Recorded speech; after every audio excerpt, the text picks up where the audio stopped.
பூர்வீகம் நேயர்களுக்கு வணக்கம். இந்த அழகான காலை பொழுதுல நேரம் நல்ல நேரம் நிகழ்ச்சி வாயிலாக உங்க எல்லாரையும் சந்திப்பதில் மிக்க மகிழ்ச்சி. இன்றைக்கு நம்ம நேரம் நல்ல நேரம் நிகழ்ச்சியில நமக்கு இருக்கக்கூடிய பல்வேறு ஜோதிடம், ஜாதகம், ஆன்மீகம், குறிப்பாக வாஸ்து, ராசி கற்கள் இது சார்ந்த கேள்விகளுக்கும் சந்தேகங்களுக்கும் ஒரு நல்ல வழிகாட்டியாக இன்றைய தினம் இணைந்திருக்கிறார் ஜோதிடர் டாக்டர் பூஷன்ஜி பழனியப்பன் அவர்கள். அவரை நிகழ்ச்சிக்கு வரவேற்றலாம். சார் வணக்கம். வணக்கம்மா. மங்களசேஷாய வித்மகே சண்டிகா பிரியாய திமகே தன்னோ சம்ஹார பைரவ பிரச்சோதயாத். ஓம் சண்டீஸ்வரி சவித்மகே மகாதேவி சதிமகி தன்னோ சண்டி பிரச்சோதயாத். முதல்ல ஃபஸ்ட்டு வந்துமா ஆட்சி மாற்றங்கள். அதாவது ஒரு நம்ம இதயம் கணிந்த நல்வாழ்த்துக்களை முதல்வருக்கு தெரிவிக்கணும். கண்டிப்பாக நம்ம வேறு ஒரு கட்சியில் இருந்தாலும் நிறைய பொறுப்புகள் எல்லாம் இருந்திருக்கோம். இருந்தாலும் பல 2-3 நம்ம சொந்தமாகவே சில விஷயங்கள்லாம் அமைப்புகள்லாம் நடத்திக்கிட்டு இருந்தோம். இருந்தாலும் இந்த ஒரு பெரிய வெற்றி அது அசைக்க முடியாத சக்தியாக மாறும்னு நினைக்கிறேன். நான் ஜோதிடமெல்லாம் சொல்லலை. இப்போ நடக்கக்கூடிய சூழ்நிலைகள், சகுனங்கள் இதை வச்சு பார்க்கும்போது ஆரம்பத்துலேருந்தே நம்ம அதை பற்றி நிறையா பேசிக்கிட்டு இருந்தோம் பர்சனலாக. ஏன்னா நம்ம இதில் பேச வேண்டாம் மீடியாலன்ட்டு உங்களுக்கு தெரியும். ஆமாம், கண்டிப்பாக நிறையா பேருக்கு தெரியும். அது நல்லாவே நம்ம கூட பழகிட்டு இருக்கவங்க எல்லாருக்கும் தெரியும். அவருக்கு நல்ல ஒரு அருமையான வாழ்த்துக்கள், மேலே மேலே வளரவும் வாழ்த்துக்கள். ஒரு அசைக்க முடியாத மாபெரும் சக்தியாக உருவாவதற்கு அன்னையை பிரார்த்திப்போம். அது மாதிரி ஒரு சூழ்நிலை உருவாயிடுச்சு. அது மாதிரி தான் நடக்கவும் போகுது. ஒரே ஒரு பதிவு என்ன அப்படின்னா, நான் ஜோதிடர்களுக்காக சப்போர்ட் பண்ணி இப்போ சொல்லலை. அதே மாதிரி கட்சி சார்பாக ஒரு குறையாகவும் சொல்லலாம். சொல்கிறாத எதை வேணாலும் குறையாகவும் சொல்லலாம், நிறையாகவும் சொல்லலாம். எதையும் நோக்கியும் இல்லை. முன்னாடி பார்த்திங்கன்னா அரச சபைகளில் எல்லாத்துலேயுமே குருமார்கள் இருந்தாங்க, ஜோதிடர்கள் இருந்தாங்கன்னு எல்லாருக்குமே தெரியும். ஜோதிடர்கள் குருமாராக இருந்தாங்க, குருமார்களாக இருந்தவங்க ஜோதிடம் தெரியும் எல்லாருக்குமே தெரியும். இப்போ ஒரு ஜோதிடரை ஓஎஸ்டியாக போட்டாங்க. ரத்தன்னு சொல்லிட்டு ஒருத்தரை போட்டாங்க. அவர் வெகு காலமாக அண்ணா திராவிட முன்னேற்ற கழகத்தில் பயணிச்சுட்டு இருந்தார். நம்ம அரசியல் பேசலை, பயணிச்சுட்டு இருந்தார். அவரை ஒரு நல்ல பொசிஷனில் போட்டாங்க. அதாவது ஓஎஸ்டியாக போட்டாங்க. அதாவது ஆஃபீஸர் இன் ஸ்பெஷல் டியூட்டின்னு. அவர் அரசாங்க ஜோதிடர்லாம் போடல. அவரை போட்டது ஒரு அவரை ஜோதிட ரீதியாக போட்டிருந்தாங்கன்னா கூட இவங்க ஏன் அரசுக்கு தேவையானு கூட கேட்டிருக்கலாம், அது வேறு விஷயம். ஆனால் அவர் போட்டது ஓஎஸ்டியாக போட்டாங்க. இன்றைக்கி பார்த்தீங்கன்னா ஒரு ஜோதிடருக்கு மருத்துவம் தெரிஞ்சிருக்கணும் வச்சுக்கலாம், கட்டிட சம்மந்தமான கலை தெரிஞ்சிருக்கணும். எல்லாருக்குமே தெரியும் நல்லா. மருத்துவ ரீதியாக தான் நிறைய விளக்கங்கள்லாம் சொல்கிறாங்க ஜோதிட ரீதியாக. அதுக்கப்புறம் கட்டிடம் சம்மந்தமான விஷயங்கள், இன்றைக்கி என்ன கட்டிட சம்மந்தமான விஷயங்கள் என்னென்ன பண்ணணுங்கிறது அத்தனையுமே எனக்கு தெரியும். ஒரு வீடை தனிப்பட்ட முறையில் கட்ட தெரியும், அது எப்படி அமைக்கணும்னு தெரியும், ஒரு ஆலயத்தை எப்படி பண்ணணுங்கிறது தெரியும். அத்தனை சப்ஜெக்ட்டு தெரிஞ்சவங்க தான் அஸ்ட்ராலஜர். நான் ஒன்று ஒன்றா சொல்லிக்கிட்டே போய்ட்டுருக்கலாம், ஒவ்வொரு விஷயமாக சொல்லிகிட்டே போயிருக்கலாம். சித்தா தெரிஞ்சுக்கணும், ஹோமியோபதினா என்ன, யுனானினா என்னென்ன கம்ப்ளைண்ட் இருக்குதுன்னு மேக்ஸிமம் ஓரளவுக்கு எல்லாருமே தெரிஞ்சு தான் வச்சுருக்காங்க. உடனே ஒவ்வொரு அரசு சபைகள்லையும் ஜோதிடர்களும் குருமார்களும் இருந்தாங்க.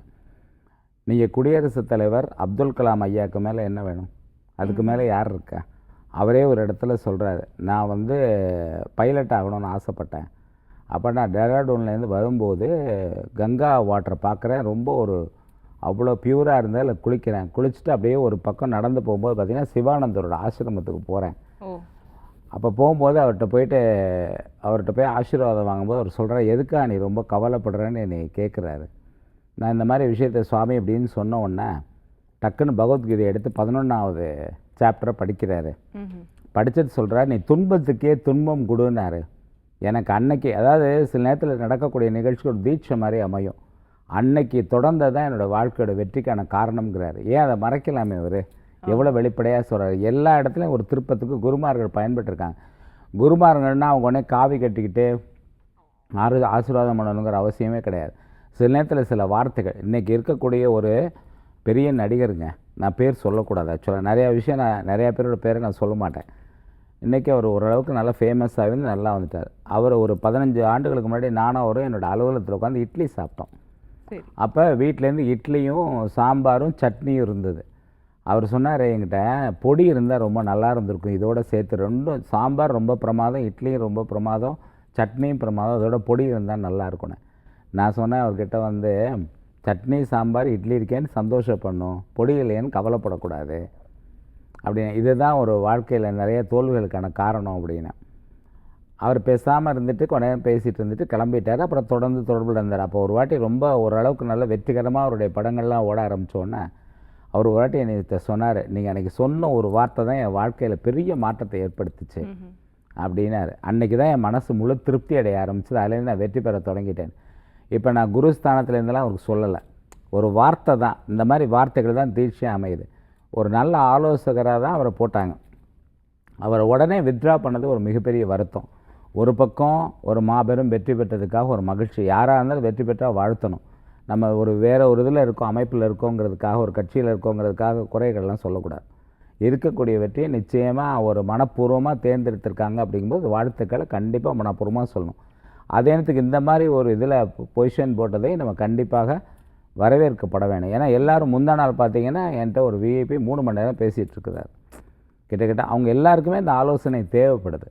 அவரை போட்டுட்டு வித்ட்ரா பண்ணதான் ஒரு மிகப்பெரிய வருத்தம். அது எல்லாருக்குமே ஒரு பெரிய வருத்தம். அதை பண்ணியிருக்கக்கூடாது. இவ்வளோ மன உறுதியோடு ஜெயித்தவங்க எதுக்கு அவரை வித்ட்ரா பண்ணணும்? பண்ண வேண்டிய அப்போ பயந்து ஒவ்வொரு விஷயத்துக்கு இது மாதிரி பண்ணிக்கிட்டே இருந்தால் அப்புறம் எப்படி ஒரு சீரான அமைப்பு ஏற்படும். இந்த இடத்துல நான் அது இது சம்மந்தமாக ஏற்கனவே ஒரு யூடியூப்பில் பண்ணியிருந்தேன். ஏன்னா நேரம் இல்லை, வேறு ஒரு பணியில் இருக்கேன்னா நேரம் இல்லை. திருப்பி இதை பற்றி ஒரு பதிவு போடணும். அதாவது பல பேருக்கு அது தெரிகிறத விட என்னையை சார்ந்தவர்களுக்கு அது தெரியணும்னு நினைக்கிறேன். என்னையை சார்ந்து பல 1000 பேர் இருக்காங்க, அவங்களுக்கு இது மெயினாக தெரியும்னு நினைக்கிறேன். இந்த இடத்துல இந்த நிகழ்ச்சி ஜோதிட நிகழ்ச்சி. இதில் நான் பேசுனது எந்த அளவுக்கு சரியாக எனக்கு தெரியல. இருந்தாலும் ஒரு ஜோதிடருக்காக அவர் ஜோதிட ஆலோசகன் போடலை, அதுக்காக இந்த பதிவை நான் இங்கே பண்ணியே ஆகணும். பல ஜோதிடர் அந்த நிகழ்ச்சியை பார்த்துட்ருப்பாங்க, தெரியணுங்கிறதுக்காகவே இந்த பதிவை போடுறேன். அது ஒரு வருந்தத்தக்க செய்தி. அது மாற்றப்படக்கூடியதாக இருக்கணும் வரக்கூடிய காலங்களில். உங்களுடைய பார்வையை நீங்கள் எங்களுக்காக சொல்லியிருக்கீங்க சார், நன்றி. நம்ம தொடர்ந்து பேசலாம். ஒரு அழைப்பாளர் இருக்காங்க. வணக்கம், உங்கள் பேர் சொல்லுங்கள். வணக்கம் மேடம், நாங்கள் கடலூர் மாவட்டம். சரிம்மா, உங்கள் கேள்வியை கேளுங்க. ஸ்பீக்கர் கட் பண்ணிட்டு டேரெக்டாக பேசுங்கம்மா. சரி. உங்கள் கேள்வியை கேளுங்க. எனக்கு 22 வயசு ஆகுதுங்க. சொல்லுங்கம்மா.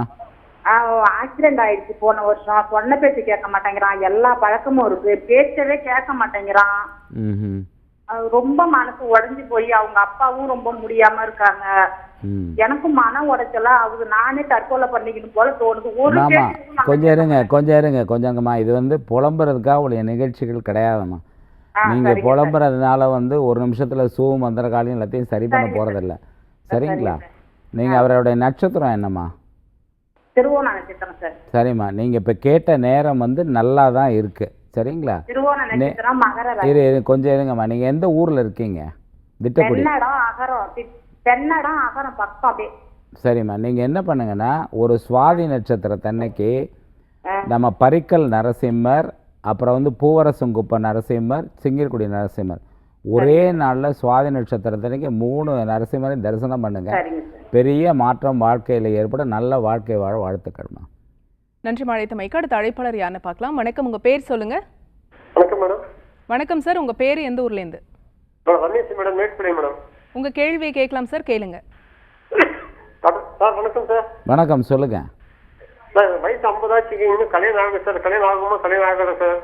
இப்போ நீங்கள் கேட்ட நேரத்துக்கு ஆகணுங்க. பாருங்கள், யாருக்காவது ஒருத்தருக்கு வாழ்க்கை கொடுக்கணுங்கிற நோக்கத்துலையும் அவங்களும் நல்லா இருக்கணும் நம்மளும் நல்லா இருக்கணும் நோக்கத்தில் பாருங்கள். இப்போ நீங்கள் கேட்ட நேரம் நல்லா இருக்கு, சீக்கிரம் வாழ்க்கையாமே வாழ்த்துக்கள்ங்க. நன்றி அழைத்தமைக்கு. அடுத்த அழைப்பாளர் யாருன்னு பார்க்கலாம். வணக்கம், உங்கள் பேர் சொல்லுங்க. வணக்கம், உங்கள் பேர் எந்த ஊர்லேருந்து? ஹலோ அம்மா, உங்கள் பேர் எந்த ஊர்லேருந்து? காஞ்சியத்துலேருந்து பேசுகிறேங்க. பேர் கண்ணம்மாளுங்க. சரிம்மா, உங்கள் கேள்வியை கேட்கலாம், கேளுங்க. சார் சொல்லுங்க. பிள்ளைக்கு கல்யாணத்துக்கு தாங்க சார் கேட்கலான்ட்டு. என்ன வயசுமா? வயசு 29 முடிஞ்சு ஐஏஎஸ் வந்தால் 31 ஆகுதுங்க சார். 29 முடிஞ்சு 30 ஆகுதா? என்ன பேர் சொன்னீங்க? சார் 30 முடிஞ்சு 31 ஆகுதுங்க சார். 30 முடிஞ்சு விமலா தேவிங்க சார். விமலா தேவியா பேர்? சரிம்மா, இப்போ நீங்கள் கேட்குற நேரம் இன்னைக்கு பார்த்துங்க, தமிழ் மாதத்தில் முதல் நாள் இன்னைக்கு. நிச்சயமாக வெகு விரைவில் திருமணம் நடக்க வாழ்த்துக்கள் இருக்குமா. நீங்கள் தொடர்ந்து வெள்ளிக்கிழமை இரவு நேரத்தில் துர்க்கை வழிபாடு தொடர்ந்து செஞ்சுட்டு வாங்கம்மா. நன்றி மழைத்தமைக்கு. அடுத்த அழைப்பாளர் யாருன்னு பார்க்கலாம். வணக்கம், உங்கள் பேர் சொல்லுங்க. இணைப்பில் இருக்கீங்க. உங்கள் பேர் எந்த ஊர்லேருந்துமா? தென்காசி மாவட்டத்துங்க. சொல்லுங்கம்மா, என்னம்மா உங்களுடைய கேள்வி சொல்லுங்க. பையனுக்கு கல்யாணம் ஆகி டைவர்ஸ் ஆகி போச்சு சார். பையனுக்கு கல்யாணம் ஆகி டைவர்ஸ் ஆகி போச்சு. சரி. திரும்ப கல்யாணம் எப்போ நடக்கும்? அவனுக்கு 2வது வாழ்க்கையாக நல்லபடியாக அமையணும். இல்லைம்மா, அதாவது இப்போ நீங்கள் டைவர்ஸ் ஆகிடுச்சுன்னு சொல்கிறீங்க, திரும்ப திருமணம் அமைகிறதுக்கான வாழ்த்துக்கள் இருக்கும். வாழ்த்துக்கள்மா, திருமணம் அமைய நிறைய வாய்ப்புகள் இருக்குது. இமீடியட்டாக நடக்கிறதுக்கு வாய்ப்புகள் இருக்குது. அடுத்த திருமணம் பண்ணும்போது நாள், நட்சத்திரம், திதி, யோகம், கரணம், நேத்திரம், ஜீவன், விவாக சக்கரம் எல்லாத்தையும் பார்த்து கரெக்டாக பண்ணுங்கள். ஏற்கனவே அந்த தோஷம் இருக்கிறதுனால தான் நிச்சயமாக நீங்கள் கேட்ட நேரத்துக்கு தவறான நாளில் தான் கல்யாணம் திருமணம் பண்ணியிருப்பீங்க. அடுத்ததை பார்த்து கரெக்டாக பண்ணுங்கம்மா. ஞாயிற்றுக்கிழமை அன்னைக்கு நான் சொல்லக்கூடியது ஒரு வினோதமான பரிகாரமாக இருக்கும். சுடலை மாட சுவாமி கோயில், முனீஸ்வரர் கோயிலில் போய்ட்டு தொடர்ந்து வழிபாடு செய்ய சொல்லுங்கள் ஒவ்வொரு சண்டே அன்னைக்கும். அதே மாதிரி பௌர்ணமி அன்னைக்கு செய்ய சொல்லுங்கள். வெகு விரைவில் இந்த தடைகள் விலகிறதுக்கான வாய்ப்புகள் இருக்குது. நல்ல வாழ்க்கை வாழ வாழ்த்துக்கள்மா. சார், எல்லாரும் ஆவலோட காத்துட்டு இருக்கிறது குரு பெயர்ச்சி. இந்த ஜென்ம சனி, அஷ்டமத்து சனியில் இருக்கக்கூடிய ராசிக்காரர்கள் எல்லாருமே இந்த குரு பெயர்ச்சிக்காக ஒரு ஆறுதலுக்காக காத்துட்டு இருக்காங்க அப்படின்னு சொல்லலாம். குரு பெயர்ச்சி பொதுவாக எப்படி சார் இருக்குது? அதாவது வந்துமா, குரு பெயர்ச்சி நிறைய பேர் குரு பெயர்ச்சி மட்டுமே தனிப்பட்ட முறையில் வேலை செய்கிறதா நினச்சிக்கிறாங்க. ஆனால் அப்படிலாம் கிடையாது. ஆக்சுவலாக குரு பெயர்ச்சி தனிப்பட்ட தாக்கங்களை ஏற்படுத்தும். உங்கள் ஜன்னகால ஜாதகம் நல்லா இருக்க பட்சத்தில் கெடுதலாக இருந்தால் குறைவான கெடுதல்களையும், உங்கள் ஜன்னகால ஜாதகம் சரியில்லைன்னா அதிகமான கெடுதல்களையும் ஏற்படுத்தலாம். அதை மட்டும் தனிப்பட்ட முறையில் எடுத்துக்கக்கூடாது. இப்போ என்ன சொல்கிறாங்கன்னா, இப்போ சனி பகவான் மீன ராசியில் இருக்கார். இந்த குரு கடகத்திலேருந்து மீனத்தை பார்க்க போகிறார். அப்போ என்ன சொல்கிறாங்கன்னா, நீங்கள் சனி பகவானை பார்க்குறதுனால தனுசு ராசிக்கு அர்த்தாஷ்டம சனி, மேஷ ராசிக்கு 7.5 சனி, மீன ராசிக்கு ஜென்ம சனி, அஷ்டமத்த சனி சிம்மத்துக்கு இப்படின்னு வச்சுப்போம். இப்போ இதெல்லாம் அவங்களுக்கு சால்வ் ஆகிடும், எல்லா பிரச்சனைங்கிறாங்க. அப்படிலாம் கிடையாதுமா. நல்லா கவனிச்சிங்கன்னா, குரு பார்க்குற இடத்த விருத்தி பண்ணுவார். அப்போ அது கெடுதலை செய்யக்கூடிய இடத்துல இருந்தால் அப்போ கெடுதல் தான் அதிகமாகும். நல்லது செய்யக்கூடிய இடத்துல தான் நல்லது அதிகமாகும். இப்போ குரு நீங்கள் உச்சமாக இருக்கும்பொழுது இது 12 வருஷத்துக்கு முன்னாடி என்ன நடந்ததுன்னு பாருங்கள். இப்போ பாருங்கள், இந்த குரு பயிற்சினால் நீங்கள் ராகுவையும் எடுத்துக்கணும், கேதுவையும் எடுத்துக்கணும், குருவையும் எடுத்துக்கணும், சனி பகவான் எடுத்துக்கணும். அதெல்லாம் வருடக்கோள்கள் எடுத்துகிட்டு பார்த்தீங்கன்னா இந்த குரு பயிற்சி மிகப்பெரிய ஒரு மாற்றங்களையும் சிக்கல்களையும் வளர்ச்சியும் உண்டு பண்ணும். பல தொழில்கள் வளர்ச்சி ஏற்படும். நீங்கள் எதிர்பாராத பொருட்கள், நீங்கள் நினச்சி கூட பார்க்காத பொருட்களோட விலையேற்றம் எங்கேயோ இருக்கும், கூடிடும். டீசல் பெட்ரோல் விலை கூடும். மின்சாரத்தில் சில நேரத்தில் தட்டுப்பாடுகளும் ஏற்படும். அதே நேரத்துக்கு இந்த சோலார் மிகப்பெரிய வளர்ச்சிக்கு போகிறதுக்கான வாய்ப்புகள் இருக்குது. அதாவது எப்படி சொல்லணும் அப்படின்னா, மேஜிக் மாதிரி நிறையா விஷயங்கள், மேஜிக்காக இருக்கக்கூடிய விஷயங்கள், அதாவது புரிந்து கொள்ளக்கூட முடியாத விஷயங்கள் மிகப்பெரிய லெவலில் போகும். அதே மாதிரி மருத்துவத்தில் நிறைய மாஃபியா மாதிரி நிறைய தவறுகளும் நடக்கும். மிகப்பெரிய மருந்துகள், மிகப்பெரிய வளர்ச்சி, பல நோய்களுக்கு மருந்து கண்டுபிடிக்கக்கூடியது. இன்றைக்கி சில நோய்களுக்கு மருந்து கிடையாது. அதெல்லாம் கண்டுபிடிக்கக்கூடிய சூழ்நிலைகள்லாம் நிறையா வரும். பஞ்சாங்கத்தில் இருக்குது, நூல்களில் இருக்குது. நம்ம ஒன்றும் புதுசாக கண்டுபிடிச்சி ஆராய்ச்சியெல்லாம் பண்ணி எல்லாம் சொல்லலை. தங்கம் விலை தாறுமாறாக மாற்றத்தை ஏற்படுத்தும். குறிப்பாக வெளிநாடுகள் அதிகமாக பாதிக்கப்படும். சில பெருந்தலைவர்களின் மரணம் இருக்கலாம், விபத்துக்கள்னால இருக்கலாம். வெளிநாடுகளில் முக்கியமாக சொல்லப்படினா அமெரிக்கா மிகப்பெரிய பாதிப்பு அடைகிறதுக்கான வாய்ப்புகள் இருக்குது. அதில் குறிப்பிட்டிருக்கக்கூடிய விஷயங்களை நம்ம புரிஞ்சுக்கிட்டு இருக்கணும். அதே மாதிரி பார்த்திங்கன்னா அரசியலில் நான் ஏற்கனவே முன்னாடி சொன்ன நிறையா மாற்றங்கள், நீங்கள் நம்ப முடியாத மாற்றங்கள், எதிர்பாராத மாற்றங்கள் நம்ம நிகழ்ச்சியில் சொல்லியிருக்கோம் இல்லையா, நிறைய வாட்டி சொன்னோம். அதே போல் நீ வரக்கூடிய கிட்டத்தட்ட 11 மாதங்கள், ஜூன்லேருந்து 11 மாதங்களுக்கு நிறைய மாற்றங்கள். அதுவும் செப்டம்பருக்கு அப்புறம், ஆகஸ்ட் செப்டம்பருக்கு அப்புறம் பார்த்திங்கன்னா ஒரு நாளோ 2 நாளோ கம்ப்ளீட்டாக நெட்டு கம்ப்ளீட்டாக டவுன் ஆகிடும். சுத்தமாக ஒன்றுமே இருக்காது. கம்யூனிகேஷன் பயங்கரமாக பாதிக்கப்படும். இந்த வர்தா புயல் பீரியட்ல ஆமாம், அந்த மாதிரி திரும்ப வரும். ஏற்கனவே 2 முறை அது இது பெருமைக்காக சொல்லக்கூடிய விஷயம் இல்லை. இருக்க நிறைய பேர் கேட்டுகிட்டே இருக்காங்க. அப்போ ஒருத்தருக்கு தனித்தனியாக நம்ம சொல்ல முடியாதுன்னு பொதுவாக சொல்கிறோம், அவ்வளோதான். ஆனால் அதே மாதிரி பார்த்திங்கன்னா வெளிநாடுக்கு போகக்கூடிய எல்லா ஃப்ளைட்டுமே நிறைய ஃப்ளைட் கேன்சல் ஆகிட்டு இங்கேருந்து அங்கே போக முடியாமல், அங்கேருந்து இங்கே வர முடியாமல் ரொம்ப தவிக்கக்கூடிய சூழ்நிலைகள்லாம் ஜூலைக்கு அப்புறம் நிறையா நடக்கிறதுக்கான வாய்ப்புகள்லாம் இருக்குது. ஸோ அதே நேரத்துக்கு ஒரு பக்கம் வளர்ச்சியும் இருக்கும். இது குழப்பமாக எடுத்துக்கூடாது. ஒரு பக்கம் வளர்ச்சி இருக்கும், ஒரு பக்கம் நல்லது நடக்கும், ஒரு பக்கம் எப்படி இருக்கும், ஆலயங்களில் நிறைய கூட்டங்கள் வரும்.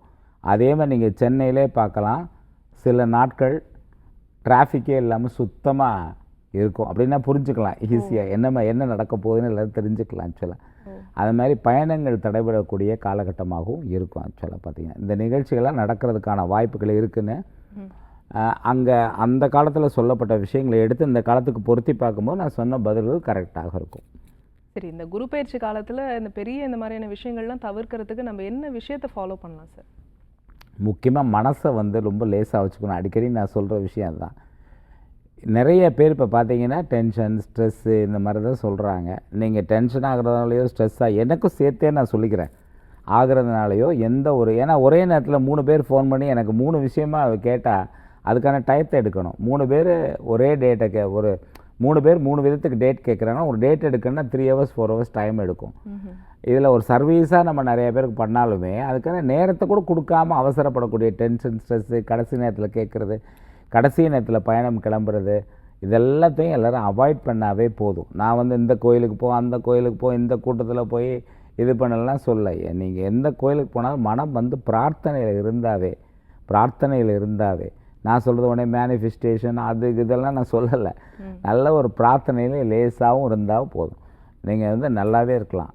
நிறைய பார்த்திங்கன்னா நல்ல தூக்கம் வேணும், ஆரோக்கியம் வேணும், அது நல்ல சாப்பாடு வந்து கரெக்டான ஃபுட்டு இருக்கணும். இந்த பழக்கங்கள் இருந்தாவே போதும். நீங்கள் வந்து கிரகங்களுடைய தாக்கங்களை, இப்போ குருங்கிறது மீத்தேன், சனிங்கிறது ஹீலியம். அதுக்காக தான் சனிக்கிழமை அன்றைக்கி அசைவம் சாப்பிட்றவங்கள சாப்பிடாதீங்கன்னு சொல்லுவாங்க. பார்த்தீங்கன்னா எல்லாத்துக்கும் சயின்டிஃபிக்காக நிறைய ரீசன்ஸ் இருக்குது. அப்படிலாம் சொன்னால் நிறைய பேருக்கு புரியாது இருந்தால் நம்ம கடவுளை நோக்கி அந்த இதை வச்சிடுறோம். அதுக்கும் நிறைய விஷயங்கள் இருக்குது. இல்லை நம்மளை மீறி ஒரு சக்தி இயங்கிக்கிட்டு இருக்கு இல்லையா? அதனால் மனசை பிரார்த்தனையாக வச்சுக்கணும் மெயினாக. இப்போ வந்து கர்மா தீரன்னு இந்த கோயிலுக்கு போங்கிறாங்க. நீங்கள் கூட காலையில் நேற்று முந்தானவில் கேட்டிங்களா இல்லை போன வாரம் கேட்டிங்களா? இந்த கர்மா தீர வந்து என்ன வழி இல்லை அது கர்மா இன்றைக்கி சொல்கிறது தலையெழுத்து தான் ஆக்சுவலாக. முதல்ல வந்து கர்மா தீர்றதுக்கு வந்து நீ போ, இந்த ஹோமத்தை பண்ணு, இந்த சுவாமியை வழிபடு, என்ன தானத்தை பண்ணுங்கிறத விட ஆத்திரம், கோபம், பொறாமை, அகங்காரம் இதெல்லாம் இல்லாமல் இருந்தாவே கர்மா தீரும். எதன் வழியாக கர்மா வேலை செய்யுது? ஆத்திரத்தினால வேலை செய்யுது, கோபத்தினால வேலை செய்யுது, பொறாமையினால் வேலை செய்யுது, அகங்காரத்தினால வேலை செய்யுது. இதில் தான் வந்து கர்மா வேலை செய்கிறது. இதெல்லாம் இல்லாமல் இருக்க முடியுமா? இதுக்கு எதுவும் காசு கொடுத்து வாங்க வேண்டியது இல்லையே, செலவழித்து எங்கேயும் போக வேண்டியதில்லை. இன்றைக்கி பார்த்தீங்கன்னா வாட்ஸ்அப்பில் ஸ்டேட்டஸ் வைக்கிறாங்க, அன்னைக்கு அதுபடி நடந்துக்கிறாங்களான்னு பார்த்தீங்கன்னா நடந்துக்க மாட்டாங்க. முடியாது, நடந்துக்கல. அது சூழ்நிலை நடந்துக்க முடியாமல் இருக்கும், நடந்துக்கவும் இல்லை. நீங்கள் ரோட்டில் ட்ராவல் பண்ணுறவங்கள பாருங்கள், 2 வீலரில் 4 வீலர் பாருங்கள் என்ன டென்ஷனாக போகிறாங்க. இதெல்லாம் இல்லாமல் இருந்தாவே இந்த பாதிப்புகள்லாம் வராது. நீங்கள் வந்து கரெக்டாக எந்த இடத்துல உங்கள் வாகனங்களை நிறுத்தணும், சின்ன சின்ன விஷயங்கள், எங்கே உங்கள் குப்பையை போடணும், எப்படி நீங்கள் க்ளீனாக வச்சுக்கணும், எப்படி அடுத்தவங்கள்ட்ட பேசணும், பேசுகிறதுல மிகப்பெரிய ஒரு அழகு இருக்குது. அடுத்தவங்களை புண்படுத்தாமல் பேசக்கூடிய முறை, இது எல்லாம் பண்ணாவே போதும், உங்களுக்கு பெரிய பாதிப்புகள் வர்றதுக்கான வாய்ப்புகள் குறைவு. ரெண்டாவது, ஒரு 50,000 சம்பளம் வாங்குறவங்க உடனே 70,000க்கு போகணும்னு ஆசைப்பட்றாங்க. அதுக்கு ஜோதிடம் எப்படி ஹெல்ப் பண்ணும்? உடனே நீ வந்து பச்சைக்கர் பொறுத்த வை, ஏலக்காய் வை, அது மேலே ஒரு இதை வை, கிராம்பை வை, வச்சின்னா நீ கோடீஸ்வரன் ஆகிடுவேன். இப்படிப்பட்ட நிலை தான் எல்லார்ட்டையும் இருக்குது. இன்ஸ்டாகிராமில் அதுதான் வந்துக்கிட்டு இருக்கு. இந்த அமைப்புகளை எல்லாம் விட்டுட்டு முதல்ல ஆரோக்கியமாக இருக்கணும், மகிழ்ச்சியாக இருக்கணும். 50,000 வாங்கணும்னா 80,000க்கு ஆசைப்பட்றாங்க, 80,000 வாங்கணும் 1 லட்சத்துக்கு ஆசைப்படுறாங்க, 1 லட்சத்துக்கு 1.5 லட்சம். ஒரு வீடு வாங்கணும்னா அது ஏகப்பட்ட கடன் வாங்குறாங்க, கடன் வாங்கி அதுக்கு வந்து வட்டி கட்டி அதை கட்ட முடியாமல் போகுது. நிறைய விஷயங்கள் வந்து படித்தவங்க பண்ணுற நிறைய மிஸ்டேக் நிறையா இருக்குது. படிச்சிருக்காங்கன்னா அந்த படிப்பு ஆற்றல் வந்து அவங்க படிப்பில் இருக்கே தவிர பொது இதில் வந்து பொது விஷயத்தில் நிறைய பேர் வந்து அந்த இது இல்லை. ஏதோ இன்றைக்கி வாங்கிட்டால் பொதுன்னு பார்க்குறாங்க, நம்மளால் அதை கட்ட முடியுமான்னு பார்க்குறாங்க. இது மாதிரி கடன்கள்லாம் நிறையா வாங்காமல் அகலக்கால் வைக்காமல் இருந்தாவே போதும். நீங்கள் வந்து எந்த பயிற்சியும் உங்களை மிகப்பெரிய பாதிப்புகளை உண்டாக்குறதுக்கு வாய்ப்பு இல்லை. அப்புறம் தான் ஆலயங்கள், வழிபாடுகள் எல்லாமே. ஒரு அழைப்பாளர் இருக்காங்க. வணக்கம், உங்கள் பேர் சொல்லுங்கள். என் பேர் அம்மா, உங்கள் பேர் எந்த ஊர்லேருந்து? என் பேர் லிங்கேஸ்வரி மேம், வேலூர்லேருந்து கால் பண்ணியிருக்கேன் மேம். உங்கள் கேள்வியை கேளுங்கம்மா. சொல்லுங்கம்மா, சொல்லுங்க. ஐயா, என் தங்கச்சிக்காக கேட்கறதுக்காக வந்துருக்கீங்களா? சொல்லுங்க. என் தங்கச்சி வந்து 22 வயசு ஆகுதுயா. அவ பேர் ரோஷினியா. சுவாதி நட்சத்திரம், துலா ராசியா. சரி, உங்க கேள்வி சொல்லுங்கம்மா. ஐயா, அவ வந்து மேற்கொண்டு படிக்க வைக்கலான்னு அவ சொல்றா. அவ படிக்கணும்னு நினைக்கிறேன். அம்மா கல்யாணம் பண்ணணும்னு நினைக்கிறாங்க. அவ மேற்கொண்டு கவர்மெண்ட் ஜாப் படிக்க போறேன், கல்யாணம் வேணான்னு சொல்றா. நீங்க வந்து உறுதியாக அரசாங்க உத்தியோகத்துக்கு படிக்க சொல்லுங்கம்மா. இதுதான் உங்களுக்கு சரியான பதிலாக இருக்க முடியும். அதே மாதிரி அவங்கள வந்து பழக்க வழக்கங்களில் கவனமாக இருக்க சொல்லுங்கள். யார்கிட்ட பேசினாலும் பழகினாலும் கவனமாகவே போக சொல்லுங்கள், கவனமாக வர சொல்லுங்கள். சரிங்களா? நல்ல வாழ்க்கை வாழ வாழ்த்துக்கள்மா. நன்றி அழைத்தமைக்கு. அடுத்த அழைப்பாளர் யாருன்னு பார்க்கலாம். வணக்கம், உங்கள் பேர் சொல்லுங்கள். சக்தி மேம். எந்த ஊர்லேருந்து சார்? தருமபுரியிலும் பேசுறோமா? உங்கள் கேள்வியை கேளுங்க சார். மேம் எங்களுக்கு கல்யாணம் ஆகி 6 வருஷம் ஆகுது மேம், இன்னும் குழந்தை இல்லை. சரி சார், உங்களுக்கு ஒரு எளிமையான விஷயம் என்னென்னா, சண்முக கவசம் இருக்குல்ல, பாம்பன் சுவாமிகளது. ஆமாங்க சார். அதை வந்து அதுக்கு நிறைய வழிமுறைகள் இருக்குது. நான் சிம்பிளாக சொல்கிறேன் உங்களுக்கு. தினமும் 3 முறை பாராயணம் பண்ணுங்க. தினமும் 3 முறை அண்டமாய் அவனியாய் அரியணா பொருளுதுமாகின்னு வரும். அது 3 முறை பாராயணம் பண்ணுங்க. இதுக்கு அதுக்கு என்ன சம்மந்தம்னு கேட்காதீங்க. அது சுவாமிகள் ஒரு சமயத்தில் தியானத்தில் கொடுத்த உத்தரவு. நிறைய பேருக்கு அதுதான் கொடுத்துருக்கோம். அதை பண்ணுங்கள். ஒரு 108 நாட்கள் தொடர்ந்து பண்ணுங்கள். யாராவது ஒருத்தர் தொடர்ந்து பண்ணுங்கள். அந்த மாதிரி ஜெபம் பண்ணும்போது, அது மாதிரி படிக்கும்போது, பாராயணம் பண்ணும்போது, ஜெபம் இல்லை பாராயணம் பண்ணும்போது பச்சரிசி, கல்கண்ட, திராட்சை இவற்றை வச்சு பண்ணுங்கள். கண்டிப்பாக உங்களுக்கு கிடைக்கிறதுக்கான வாய்ப்புகள் இருக்குது. இன்றைக்கி கேட்குற நேரத்துக்கு, இன்றைக்கி இப்போ ஓடிட்டுருக்க லக்னத்துக்கும் குரு சுக்கிரன் இருக்க இடம் எல்லாமே உங்களுக்கு சாதகமாக தான் இருக்குது. கண்டிப்பாக உங்கள் குழந்தை பாக்கியம் கிடைக்கும். நல்ல வாழ்க்கை வாழ்த்துக்கள். நன்றி அழைத்தமைக்கு. அடுத்த அழைப்பாளர் யாருன்னு பார்க்கலாம். வணக்கம், உங்கள் பேர்? ஹலோ வணக்கம்மா, உங்கள் பேர் எந்த ஊர்லேருந்து? நாங்கள் உடுமலைப்பேட்டை. சரிம்மா, உங்கள் கேள்வியை கேளுங்கம்மா. சொல்லுங்கம்மா. உடுமலைப்பேட்டையிலேருந்து சொல்லுங்கள். எங்க பையனுக்கு கல்யாணம் ஆகணுங்க. மகர ராசி, திருவோண நட்சத்திரங்க. அம்மா மகர ராசியே கொஞ்சம் லேட்டாக தான் ஆகும். என்னம்மா வயசாகுது? 27. மகர ராசி பொதுவாகவே லேட்டாக தான் ஆகும். மகர ராசி, மகர லக்னம் எப்போவுமே திருமணம் லேட் ஆகுமா. நீங்கள் வந்து பார்த்தீங்கன்னா நீங்கள் ராகு கேதுவை பார்த்துட்டு இருப்பீங்க, அப்படி தானேம்மா? இல்லைங்க, அந்த மாதிரி இல்லைங்க. சரி, நீங்கள் வந்து இல்லை ராகு கேதுக்குன்னு ஏதோ போய் பரிகாரம் பண்ணீங்களான்னு கேட்குறேன். இல்ல அந்த மாதிரி எதுவும் இல்லைங்க. சரிம்மா, நீங்கள் பண்ண வேண்டியது என்னென்னா சந்திரனுடைய வழிபாடு. பௌர்ணமி அன்னைக்கு சந்திரனுக்கு அர்ச்சனை பண்ணுங்கள். ரேவதி நட்சத்திரத்தன்னைக்கு புதனுக்கு அர்ச்சனை பண்ணுங்கள். நவகிரகத்தில் அதுவே தடைகள் வளர்கிறதுக்கு ஏதுவாக இருக்கும். இப்போ உள்ள நேரத்திற்கு நல்ல வாழ்க்கை வாழ வாழ்த்துக்கள். நன்றி அழைத்தமைக்கு. இந்த வாஸ்துப்படி கேட்கும்போது, வாஸ்துப்படி வாசல் இருக்குது, இப்போ உச்ச வாசல் இருக்குது அப்படின்னா அந்த வீட்டில் பணப்புழக்கம் அதிகமாக இருக்கும் அப்படின்னு சொல்லுவாங்க. அது ஆமாம் ஆமாம். இப்போ வாஸ்து தெரிஞ்ச ஜோதிடர்கள் எல்லாருமே பெருங்கோடீஸ்வரர்களாக இருப்பாங்க. ஆக்சுவலாக வந்து வாசல் வந்து சரியாக நிறைய பேர் அப்படி தான் கேட்குறாங்க. சார் வாசல் அமைச்சிட்டா பணம் அப்படி தானே கேட்குறீங்க நீங்கள், கொட்டுன்னு கொட்டுமா சார் அப்படின்னு? அப்படிலாம் இல்லை. உங்களுக்கு வர வேண்டிய பணம் தடை இல்லாமல் வரும். பொதுவாக இது எதுக்காக பயன்படுத்தக்கூடிய கலை அப்படின்னா, ஜோதிடமாக இருக்கட்டும், ஆன்மீக சம்மந்தமாக வழிபாடுகள் இல்லாமல் மன அமைதிக்கு தான். மன அமைதி எவ்வளோக்குள்ள நல்லா இருக்கும் அவ்வளோக்குள்ள வருமானங்கள் இருக்கும். எப்படி இருக்கும் அப்படின்னா, நீங்கள் சாதாரணமாக உங்களுடைய கெப்பாசிட்டிக்கு வந்து ஒரு 50,000 ரூபா சம்பாதிக்கக்கூடிய கெப்பாசிட்டி உங்களுக்கு இருக்குது. ஆனால் உங்களுக்கு வந்துட்டு இருக்கிறது 30,000 ரூபா தான் வருது, இல்லை 25,000 கஷ்டப்பட்டு வருது. அப்படிங்கும்போது அந்த வாசல் கரெக்டாக இருந்தால் உங்களுக்கு வந்து அந்த 50,000 ரூபா கண்டிப்பாக கிடச்சிரும்.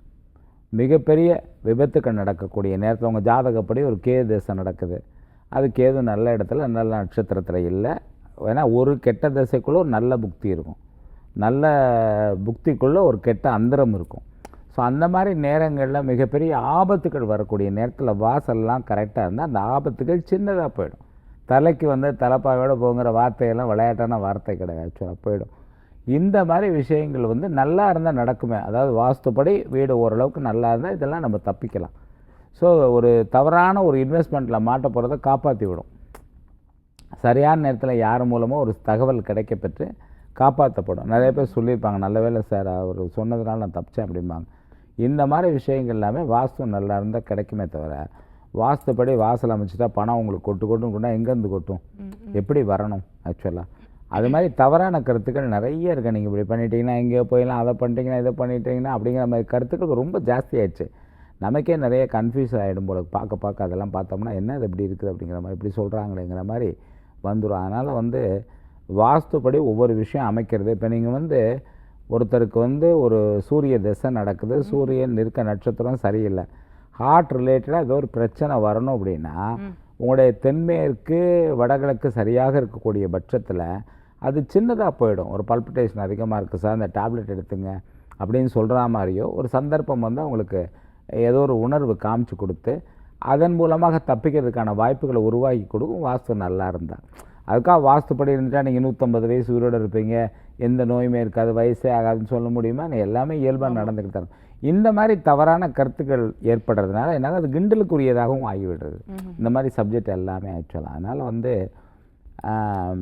இது வந்து நீங்கள் எடுத்துக்கிறத பொறுத்து தான் இருக்குது. அதனால் வாஸ்து சரியாக அமைக்கக்கூடிய பட்சத்தில் உங்களுக்கு பல விதங்களில் வந்து ஆதாயமாக இருக்குமே தவிர அதனால் மிகப்பெரிய மாற்றங்களை ஏற்படுத்துன்னு சொல்ல முடியாது. சிறப்பு சார். நல்ல ஒரு அருமையான விளக்கம் கொடுத்துருக்கீங்க. ஏற்கனவே சொன்னீங்க ஒரு 4 விஷயம் சொல்லி இதனால தான் இதன் வழியாலாம் கர்மா வேலை செய்யும் அப்படின்னு. இப்போ கர்மா அப்படின்னு சொல்கிறோம், கர்மாவை வந்து நம்ம கழிக்கிறதுக்கான வழி அப்படிங்கிறது ஏதாவது இருக்கா சார்? அதுதான் இதுதாம்மா வழிமுறைகள். நீங்கள் வந்து எவ்வளவுக்கெவ்வளோ அன்பாக இருக்கிறது. அடுத்த தர்மங்கள், தானங்கள். தர்மம் வேறு, தானம் வேறு. ஆக்சுவலாக ஒவ்வொன்றுக்கும் தனித்தனியாக விளக்கங்கள் சொல்லிகிட்டே போகலாம். நல்ல தான தர்மங்கள் உங்களால் இயன்றதை, அதுக்கு கடன் வாங்கியெல்லாம் பண்ணணுங்கிற அவசியம் இல்லை. அடுத்தவங்களுக்கு உடலாலும் உள்ளத்தாலும் உதவி செய்வது, இது எல்லாமே அதற்கான வழிமுறைகள் தான். அப்போ நான் இவ்வளோ செஞ்சுருக்கேன் சார், எனக்கு சரியாக வரல அப்படின்னு சொல்கிறவங்களும் இருக்காங்க. உங்களுடைய லெவல் இந்த லெவல் இருந்ததுன்னா, உங்களுடைய அந்த இதோட லெவல் வந்து தலையெடுத்துன்னு இப்படி வச்சுப்போம், சுலபமான வார்த்தையை கர்மாங்காமல். இந்த லெவல் இருந்தால் நீங்கள் இந்த லெவல் பண்ணும்போது தான் இது பிரேக் அவுட் ஆகி அடுத்த லெவலுக்கு போகும் ஆக்சுவலாக சொல்லப்போனால். ஆனால் நீங்கள் பண்ணிகிட்டு இருக்கும்போது நான் ஒரு 2 வருஷம் இப்படி பண்ணேன் சார், சரியாக வரல அப்படின்னு சொல்கிறவங்க அதிகம் ஆக்சுவலாக. நீங்கள் தொடர்ந்து பண்ண மாற்றங்கள் இருக்கும். உங்களை அறியாமல் உங்களை சுற்றி நல்ல விஷயங்கள் நிறையா நடந்துக்கிட்டும் இருக்கும்.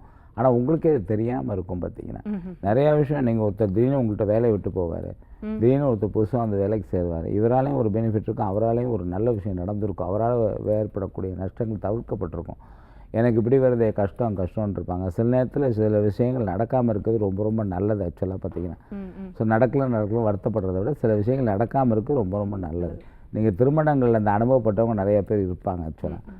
அதனால் வந்து கொஞ்சம் நிறைய தான தர்மங்கள் பண்ணுறதும், ஆலயங்களுக்கு போகிறது மட்டும் இல்லை, நீங்கள் நிறைய தான தர்மங்கள் பண்ணுறதும் அன்பாக இருக்கிறது வந்து மிகப்பெரிய ஒரு நிவர்த்தியாக இருக்க முடியும். நிச்சயமாக. மிக்க நன்றி சார். யதார்த்தமாக அற்புதமான விளக்கம் இன்றைய நிகழ்ச்சியில் எங்களுக்காக கொடுத்தீங்க. நேரலையில் எங்களோடு இணைந்து கொண்டமைக்கு மிக்க நன்றி. மிக்க நன்றிமா. ஒரு நல்ல அருமையான வாய்ப்பை கொடுத்த புதிய நிர்வாகத்தினருக்கும், என் மீது அளவு கடந்த அன்பு வைத்திருக்கக்கூடிய நேயர்களுக்கும், உங்களுக்கும், புதிய ஊழியர்களுக்கும் அனைவருக்கும் நன்றி கலந்த வணக்கங்களை சமர்ப்பிக்கிறேன். நன்றி, வணக்கம்.